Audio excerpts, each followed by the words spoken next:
네, 오늘 그 BMW 530i 이제 LCI 이제 모델 차주분 만나서 이제 인터뷰를 진행하겠습니다. 현재 제가 있는 곳은 이제 공주에 있는 이제 종합운동장이고요.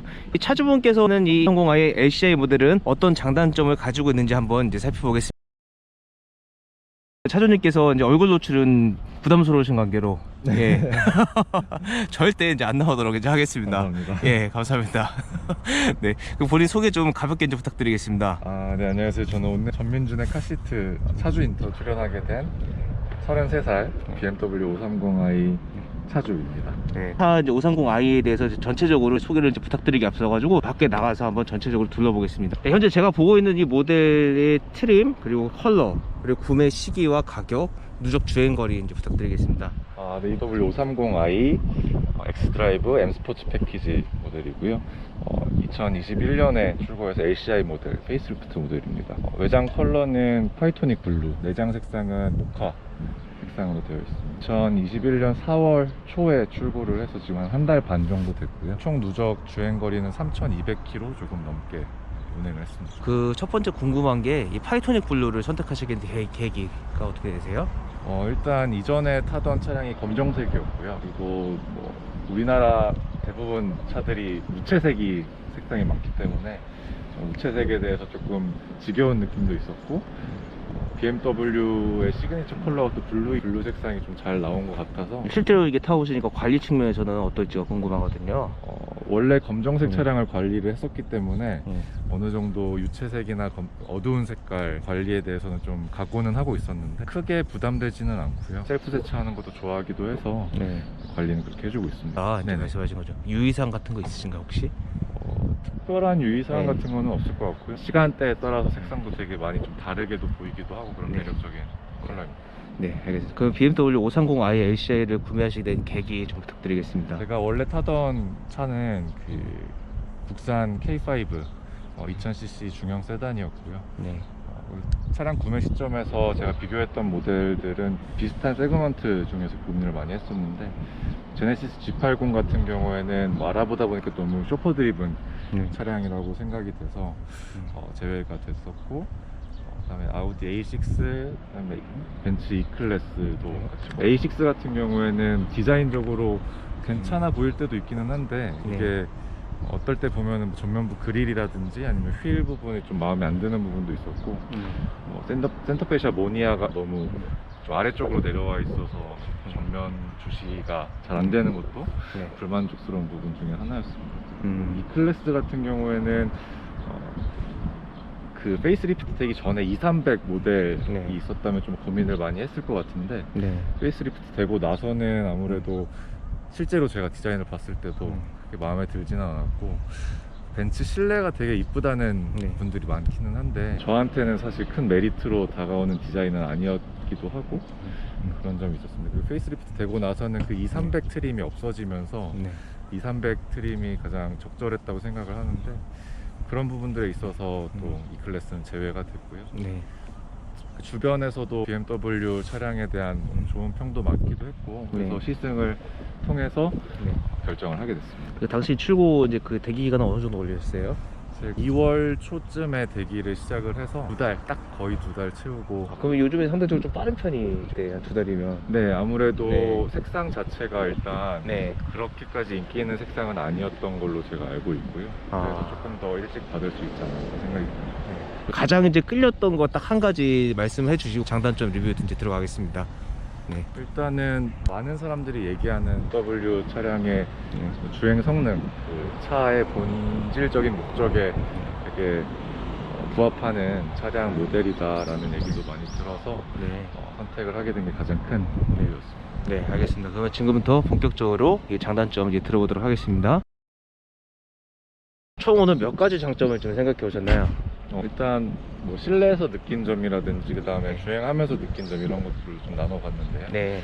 처음에 매장에서 인수하고 집으로 운전해서 오면서 운전을 시작했을 때 처음에 느낀 점이 되게 조용하다는 점을 많이 느꼈습니다. 이중접 합차음유리가 적용되지는 않았는데 고속 주행할 때나 이럴 때는 뭐 노면 소음 또는 풍조름 같은 게 아무래도 좀 그렇게까지 조용하다고는 할 수도 없는데 시동 걸 때 그리고 아이들링 시에 그리고 시내 주행할 때는 정말 조용한 걸로 생각이 돼서 아마 뭐 엔진 소음이나 뭐 불필요한 진동 같은 게 좀 많이 차단된 게 아닌가 네. 그런 생각을 했었고요. 네. 뭐 실내 소재들도 직접 만져보고 실제로 보면은 네. 상당히 고급스럽고 색상도 마음에 들고 소재도 되게 부드러운 느낌을 좀 많이 받았습니다. 예, 한번 들어가서 볼까요? 네. 많은 분들께서 궁금해하시는 게 이제 520i와 이제 530i MSP 모델의 그 시트 소재에 대해서 네. 어떤 차이가 있는지 좀. 제가 알기로는 520i는 다코타 가죽으로 알고 있고요.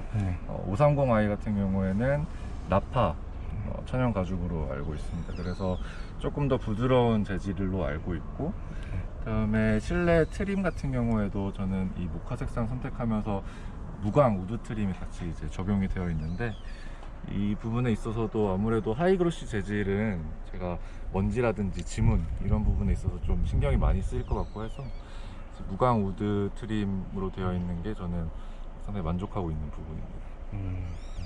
실제 이제 소재를 이제 이 소재로 실제 착자감이나 그리고 이제 운전 뭐 스티어링을 잡았을 때 촉감 이런 것들이 그립감 이런 것도 좀 만족하시는 편이신가요? 네, 저 스티어링 휠 같은 경우에는 이제 그 럭셔리 모델이랑 M 스포츠 패키지 모델이 차이가 나는 걸로 알고 있고요. 네. M 스포츠 패키지 모델은 조금 더 두툼하면서도 씌워져 있는 가죽 자체도 상당히 부드럽고, 네. 착자감 같은 경우에는 제가 이전에 타던 차량 같은 경우에는 인조 가죽이었기 때문에 훨씬 부드럽고 네. 편안함을 느낄 수 있습니다. 네, 알겠습니다. 그럼 주행에 앞서서 약간 좀 아쉬운 점 이거 좀 부탁드릴게요. 일단 아무래도 실내 수납 공간이 좀 부족한 부분이 있지 않나 싶기는 합니다. 뭐 차량들 대부분이 실내 수납 공간은 뭐 전형적이라고 볼 수 있겠지만, 네. 특히 이 차량 같은 경우는 글로브 박스나 아니면 센터 콘솔 쪽에 있는 그 수납함이 다른 모델에 비해서 훨씬 적은 느낌을 받았고요. 그러니까 컵홀더나 이런 뭐 그 콘솔 박스 이런 부분들이 좀 좁다는 느낌이신가요? 네, 맞습니다. 예. 콘솔 박스 같은 경우는 깊이가 상당히 얕아서 많이 수납을 할 수는 없는 부분이 있고요. 예. 무선 충전할 수 있는 트레이도 있기는 한데, 네. 제가 쓰고 있는 핸드폰 같은 경우에는 그쪽에 들어가지를 않아서 충전기를 따로 구비를 해서 충전을 하고 있습니다. 그리고 다음에 좀 아쉬운 점이 있다면 비 올 때 운행을 예. 좀 해봤는데 와이퍼를 오토로 설정을 해놨을 때 제가 이전에 타던 차에 비해서 훨씬 그 속도 변화라든지 이런 것들이 민첩하지 않은 게 눈에 띄더라고요. 그래서 터널에 갑자기 들어갔을 때 정지하게 되는 속도라든지 네. 아니면 다시 터널에서 나왔을 때 비가 많이 오는 경우에는 빨리 와이퍼가 움직여줘야 되는데 느린 네. 속도부터 시작을 하는 점도 좀 불만족스러운 부분이었고요. 비슷한 맥락에서 헤드라이트를 모드를 오토로 해놨을 때도 좀 어두운 곳에 들어갔을 때 빨리 켜지는 모습이 없고 민첩함이 부족하지 않나 그런 생각이 들었습니다. 반자율 주행 같은 경우에는 뭐 장점에서는 당연히 훨씬 좋은 성능을 보인다고 말씀을 드리겠지만, 반자율 주행을 야간 그리고 야간에 비 올 때 사용을 해봤는데 그때는 차선 유지가 정확히 잘 안 되는 모습도 좀 보이기는 했거든요. 그래서 그런 경우에는 좀 주의해야 할 사항이라고, 단점이라기보다는 주의해야 하는 게 좋을 것 같다는 생각이 들었습니다. 네, 알겠습니다. 그리고 이거 좀 궁금해요. 많은 분들께서 5 시리즈에서 2열 좀 좁지 않냐, 실제 2열을 어떻게 쓰시는지 한번 볼 수 있을까요? 실제 그 차주님께서 보셨을 때는 이제 2열에 대해서 어떠세요? 일단 제가 매장에 방문해서 저도 가장 많이 신경 쓰면서 봤던 부분 중에 하나가 2열 공간이었습니다. 일단 지금 제가 아기가 어리고 하기 때문에 와이프가 뒷좌석에 계속 승차를 해야 되기 때문에 그 점을 좀 눈여겨서 봤는데요. 제가 많이 들었던 것보다 생각보다 그렇게 많이 좁진 않다는 느낌을 받았습니다. 그래서 이전에 타던 차량에 비해서 그렇게 크게 좁은 느낌은 전혀 없었고요. 제가 앞좌석 시트를 막 뒤로 많이 당겨서 앉는 스타일은 또 아니라서 그 부분에 있어서 조금 더 공간 확보가 되는 것 같고, 실제로 보기에는 뒷좌석 2열 시트 자체가 상당히 넓은 느낌을 받았거든요. 그런 부분에 있어서 눈으로 봤을 때 조금 레그룸이 좀 더 좁아 보이지 않나 이런 생각도 들어요. 실제로 앉았을 때는 뭐 크게 불편함은 못 느꼈습니다. 제가 실제로 2열에 계속 탑승을 하는 가족 얘기를 들어봐도 크게 불편함은 못 느끼고 있다고. 가족분께서는 어쨌든 그 기존에 K5 타시다가 2열에 이제 5 시리즈 타시는데 신세계라고 하시나요? 네. 더 좋다고 얘기를 하고 아, 좋다 말씀하시죠. 조수석에 네. 타면 더 좋다고 하더라고요. 아, 알겠습니다. 아, 어떤 분께서 뭐 국산차는 근본 없는 서스펜션이라고 그런 말씀하시고 그럼 이번엔 트렁크도 한번 이제 가볍게 이제 보겠습니다. 네. 예, 보통 트렁크는 공기하시기 앞서가지고 어떤 용도로 좀 많이 쓰세요? 저는 그 골프 네. 연습하러 가거나 이럴 때 골프백 넣는 아, 용도랑 네. 그다음에 애기 사용하는 유모차, 디럭스 유모차를 네. 일단 지금도 사용을 하고 있고 그거 외에는 크게 다른 방법은 쓰고 있지는 않습니다. 한번 볼까요? 네. 아, 이제 골프 가방은 지금 현재 없는 상태죠? 네, 지금 네. 빼놨습니다. 몇 개 정도 들어가요? 일단 한 개는 네. 당연히 뭐 쉽게 들어가고요. 네. 두 개까지는 겹쳐서 놓을 수 있는 방법이 있는 걸로 알고 있고 인터넷에 찾아보면은 네 개까지도 어떻게 뭐 스탠드백 이런 거 네.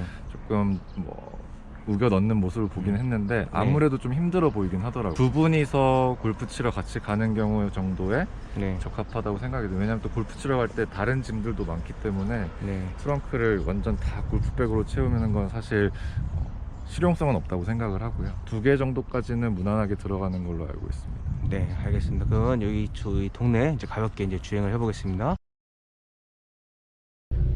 네, 그 BMW는 보통 딱딱하다 이런 이제 그 궁금증이 많은데 좀 어떠세요? 저도 그게 제일 궁금했던 부분이기도 하고요. 스피지와 럭셔리를 고르는 데 있어서 가장 고민이 됐던 부분이기도 합니다. 그래서 시승을 먼저 제가 해봤었고요. 네. 생각보다 차량이 되게 부드럽고 탄탄하게 나간다는, 만약에 딱딱하다 아니면 통통 튄다 이런 느낌이었으면 선택을 안 했을 것 같은데 그런 부분보다는 좀 더 부드럽게 가속하고 구체적으로 가속할 때라든지 고속 주행할 때는 탄탄하게 착 좀 깔아앉아서 치고 나가는 느낌이 들어가지고 마음에 들었고 실제로 뒷좌석 2열에서 지금 승차를 하는 가족의 얘기를 들어봐도 이전 차량에 비해서 뭐 더 딱딱하다거나 뭐 불편하다거나 그런 느낌은 전혀 없다고, 오히려 좀 더 부드러운 느낌인 것 같다고 얘기를 했습니다. 네. 제가 생각하기에는 서스펜션의 단단함만으로 결정되는 건 아니라고 생각을 그렇죠. 하거든요. 그래서 안정성이라든지 안정성이라든지 가속 성능, 그다음에 미션 반응 이런 것들이 다 종합돼서 승차감을 결정한다고 생각이 들고, 그런 부분에 있어서 아무래도 딱딱하거나 불편하거나 이런 느낌은 못 받는 것 같습니다. 시트 넓이는 좀 어떠세요? 이제 사장님 체형 좀 가볍게 좀 설명 좀 부탁드리겠습니다. 그래서 저는 키는 179에 체중은 70kg. 네. 그냥 좀 뭐 평이한 체형이고요. 조금 말랐다고 해야 되나? 네. 뭐 크게 불편한 점은 전혀 없고요. 네. 뭐 제가 앉는 운전석 시트 같은 경우에는 훨씬 넓고 네. 편안한 느낌을 전 처음에 받았습니다. 보통 주행 모드는 평상시 어떻게 달리세요? 저는 거의 한 90% 이상 컴포트 모드로 주행을 하고 있고요. 길들이기 기간이 2000km 끝나고 나서는 스포츠 모드로도 주행을 해보긴 했습니다. 컴포트에서 이제 가속은 좀 어떻게 평가하실 수 있을까요? 사실 컴포트라고 되어 있긴 하지만 가속 성능이나 이런 부분은 상당히 스포티하게 잘 치고 나간다는 느낌을 항상 받고 있고, 주행 안정성이라든지 가속 성능, 미션 반응 이런 것들이 다 어우러져서 그런지 모르겠지만 고속으로 주행을 하고 있어도 고속이 아닌 것 같은 느낌이 들게 하더라고요. 단점이자 이것도 단점이 될 수도 있을 것 같은데 물론 주행 퍼포먼스적인 측면에서는 당연히 그런 부분이 장점으로 인식일 수 있죠. 이게 안전 측면에서는 제가 이 정도 속도가 아직 안 나는 것 같은데 이미 되게 고속으로 달리고 있고 이런 경우가 생길 수가 있더라고요. 그래서 그런 부분에서는 좀 주의를 해야 될 것 같고, 저도 이 차의 가속감이라든지 그런 부분에 대해서 좀 빨리 적응을 해서 안전하게 운전을 하도록 하겠습니다. 알겠습니다. 그럼 스포츠 모드 같은 경우는 보통 언제쯤 사용하세요? 고속 주행할 때 고속도로나 이런 데서 조금 뭐 추월해야 된다거나 아니면은 그런 경우에도 사용을 해봤고요. 고속 주행할 때 뭐 차들이 별로 없는 구간 이런 데서 가속 느낌을 조금 느껴보고 싶어서 과속을 한 건 아니고요. 가속을 하시죠. 가속 성능을 좀 느껴보기도 했습니다. 그래서 사실 제가 느끼는 뭐 서스펜션의 단단함이라든지 이런 거는 뭐 크게 증가된다는 느낌은 사실 크게는 못 받았고요. 일단은 그 미션 반응 자체가 훨씬 좀 빠릿빠릿하면서 고RPM 영역을 좀 더 많이 쓴다는 느낌을 받기도 했고요. 가속하다가 엑셀에서 발을 떼게 되면은 엔진 브레이크도 조금 더 강하게 걸리는 느낌. 그래서 전체적으로 엑셀을 밟을 때랑 밟지 않을 때 훨씬 차이가 컴포트 모드보다 많이 나는 느낌을 받았습니다. 네. 패들 시프트는 평소에 사용하시나요? 지금 아직까지는 많이 사용 안 해봤는데 겨울철에 제가 엔진 브레이크 사용하는 예. 게 좀 많아서 예. 그럴 때는 좀 유용하게 사용을 할 수가 있을 것 같습니다. 알겠습니다. 저희 이제 거의 이제 그 리뷰 마무리 이제 들어가면서 아까 누적 주행 거리가 한 4천 정도 3,200km 좀 넘어가고 있습니다. 평균 연비는 어느 정도 나오시죠? 연비가 일단 뭐 재원상으로는 도심에서 9.6, 그 다음에 고속이 13 좀 넘고 네. 뭐 복합 연비가 11 이 정도로 알고 있는데 네. 제가 주행할 때는 도심에서는 한 11 정도 나오고요. 그 다음에 고속도로에서는 한 15 내외로 네. 정도도 기록을 했었고 복합으로는 고속주행이 조금 더 비율이 많긴 하지만 13 정도 근처로 계속 유지가 되고 있습니다. 차가 전 그렇게 생각해요. 예를 들어 가지고 서울에서의 그 한 차의 연비랑 저기 강원도 뭐 이제 그 강릉에서 연비랑 차가 다를 수밖에 없어요. 네. 지금 저희가 있는 이 공주란 도시의 고속도로 사정에 대해서 좀 간단히 좀 설명 좀 부탁드리겠습니다. 도로 사정은 크게 뭐 네. 많이 막히거나 이런 부분은 없고요. 네. 그 다음에 교차로가 없는 그런 부분도 많기 때문에 네. 연비 측면에서는 조금 더 유리한 곳이라고 생각이 들고 네. 제가 서울 집에 올라갔을 때 서울에서 주행을 해보면은 아무래도 조금 더 연비가 떨어지는 모습을 볼 수 있습니다. 하지만 네. 고속도로에서 고속주행을 할 때는 연비가 되게 빨리 많이 올라가는 모습도 좀 보여주긴 하더라고요. 서비스는 좀 걱정되시는 부분 없으세요? 최근에 세종시 쪽에 서비스 센터가 하나 새로 생겼다고 제가 알고 있습니다. 그래서 네. 만약에 급하게 서비스 받을 일이 있으면 그쪽을 이용하면 될 것 같고요. 네. 아니면 제가 뭐 서울 집에 올라갔을 때는 서울에 또 서비스 센터가 아무래도 좀 더 네. 많기 때문에 네. 아무래도 아직 걱정되는 부분은 없습니다. 네. 고급류랑 그 일반류 중에서 어떤 거 넣으시죠?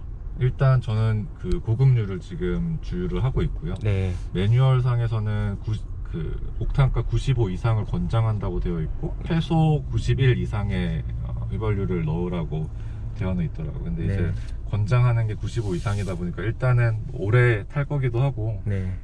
초반이기도 하고 해서 일단 고급 휘발유로 주유를 하고 있습니다. 이전에 네. 타던 차량은 한 달에 한 주유비가 25만원에서 30만원 정도? 네. 그 정도 나왔는데 4월달 한 달 동안 조금 주행거리가 많기는 했지만 고급류 넣으면서 한 35만원 정도 한 달 동안 그 정도 주유비를 사용을 했습니다.